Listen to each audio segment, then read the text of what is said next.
Bonjour à tous, alors je voulais, via cette présentation d'outils, vous allez comprendre pourquoi, vous faire une annonce. En fait, je vais effectuer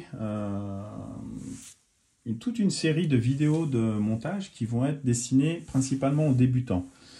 Alors vous allez me dire, ouais, c'est peut-être un petit peu tard, voilà, mais effectivement, ça faisait longtemps que l'idée me tarabustait.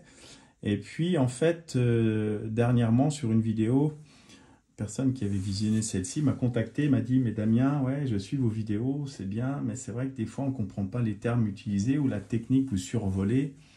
Alors je le reconnais, c'est un fait. Quand on est monteur depuis déjà pas mal de temps, c'est vrai qu'on vient à zapper certaines choses qui paraissent pour nous essentielles, mais on oublie parfois de revenir un peu à nos débuts. Ça, je l'avais déjà assez spécifié dans quelques vidéos. Donc c'est pour ça que cette fois, je veux vraiment attaquer une série, essayer de faire quelque chose de constant dans le montage, avoir une progression en termes techniques et autres. Alors, sans aucune prétention, hein, ceci existe, ces vidéos existent déjà. Je voulais faire ma propre série, mais voilà, la façon dont moi j'ai appris, comment j'ai évolué dans le montage. Donc voilà, c'était pour vous apporter un peu, toujours dans le partage, vous apporter un peu ce que j'ai acquis toutes ces années. Via aussi d'autres personnes, hein. C'est aussi ça le monde, en tout cas la pêche à la mouche, c'est qu'on peut partager et on peut transmettre. Donc si vous avez l'opportunité, j'en reviens à chaque fois, je le dis régulièrement, si vous avez l'opportunité de vous rapprocher d'un club ou autre, c'est une très bonne façon d'apprendre et de partager. Et par la suite, ben, vous aussi de transmettre. Donc pour en revenir à nos vidéos, donc je vais attaquer celle-ci. C'est juste pour vous présenter donc aux débutants, toujours est-il, dégrossir un peu, vulgariser les outils qu'on va devoir avoir besoin pour monter. Alors il va vous falloir un étau. Donc les étaux, là je les ai classés en deux catégories. Vous avez les classiques fixes, voilà, comme ceci, qui sont increvables. J'avais ça au début, ça va très bien. Des modèles rotatifs, donc vous aurez compris, de par le système de rotation sur l'axe, voilà, ça va vous faciliter différentes étapes de montage, un certain confort. Ensuite, on va avoir, donc je vais me servir de ce kit de chez Devaux pour faire la présentation des outils qu'on pourrait avoir besoin. Donc deux paires de ciseaux. Vous allez me dire pourquoi deux paires? Parce que ciseaux, une paire suffit. Oui et non. Ici, deux paires.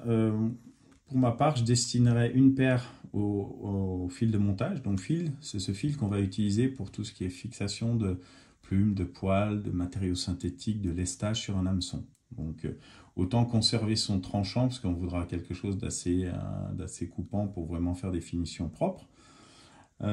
Et puis un autre qu'on va destiner par exemple au fil de plomb, au fil de cuivre. Comme ça on sait que son tranchant ne sera pas des mieux sur le long terme. On va avoir également besoin d'une pince à hacle. Donc c'est une pince à la base pour tenir vos plumes, mais ça peut être aussi d'autres matériaux. Et en fait, ça va être plus facile à enrouler sur votre hameçon de par cet anneau. Et puis surtout, on aura un meilleur grip au niveau de la pince. Donc toujours pratique quand vous avez les mains déjà bien encombrées, d'avoir quelque chose de fonctionnel. On va retrouver, hop, je déplace un peu le kit, on va retrouver donc deux outils, une aiguille et un passe-fil. Les deux sont munis d'outils à demi-clé.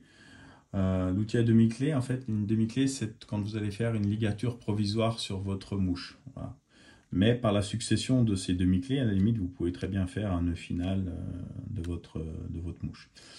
Ici, une aiguille pour justement appliquer, par exemple, le vernis ou la résine, les résines UV, ou séparer des matériaux, séparer un fil. Le passe-fil, vous l'aurez compris, comme une couturière pour passer votre fil à l'intérieur du tube. C'est ici que viendra se placer votre bobine de fil de montage. Donc ça, ce sont les porte-bobines.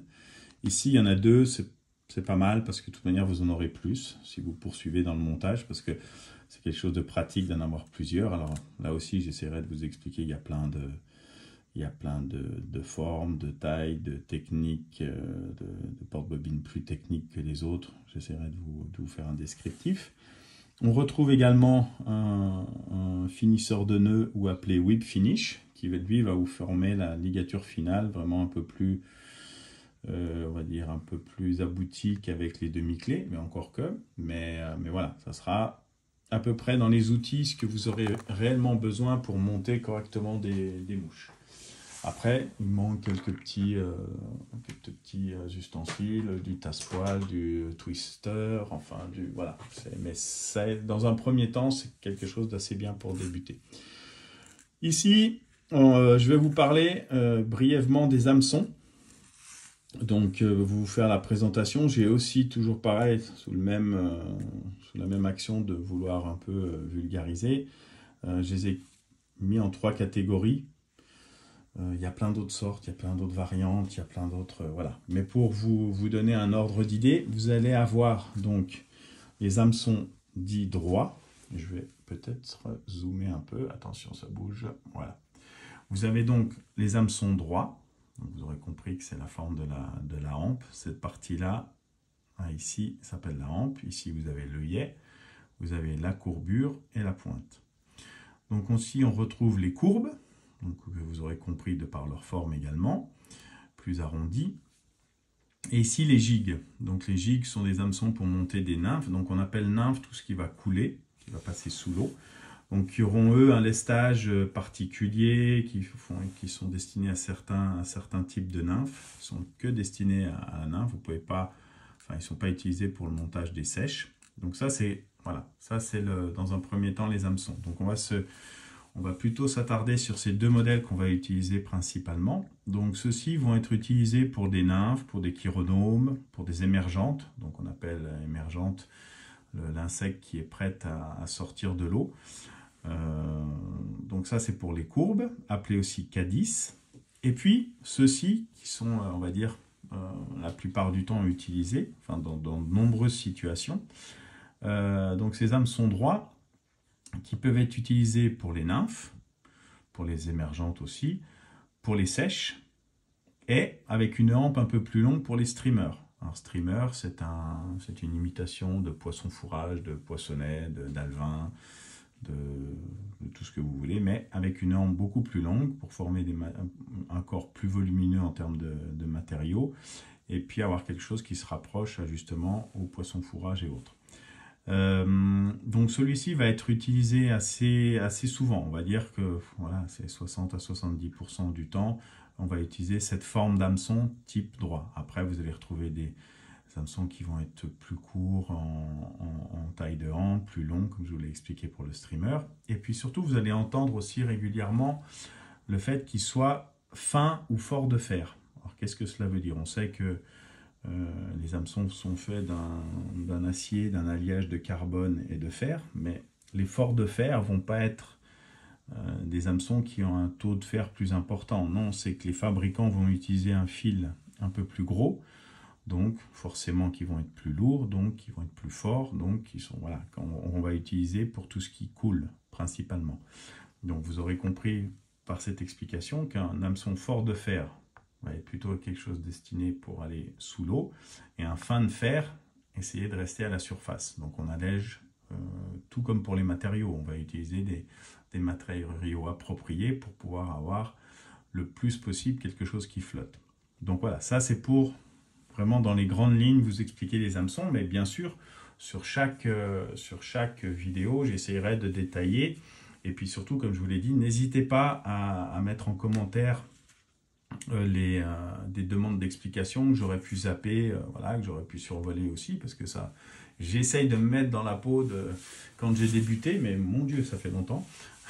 donc voilà, j'espère que cette série de vidéos vous apportera pas mal de connaissances, en toute modestie, et puis surtout que voilà, ça vous permettra d'attraper vos propres poissons avec vos propres mouches. Et là, vous aurez compris que vous aurez touché le Saint Graal quand vous allez attraper un poisson avec votre fabrication. Donc là, c'est quelque chose d'assez intéressant comme sentiment. Donc voilà, bah écoutez, j'espère vous retrouver dans les différentes vidéos qui vont suivre. Et puis n'hésitez pas à commenter. Au plaisir, merci.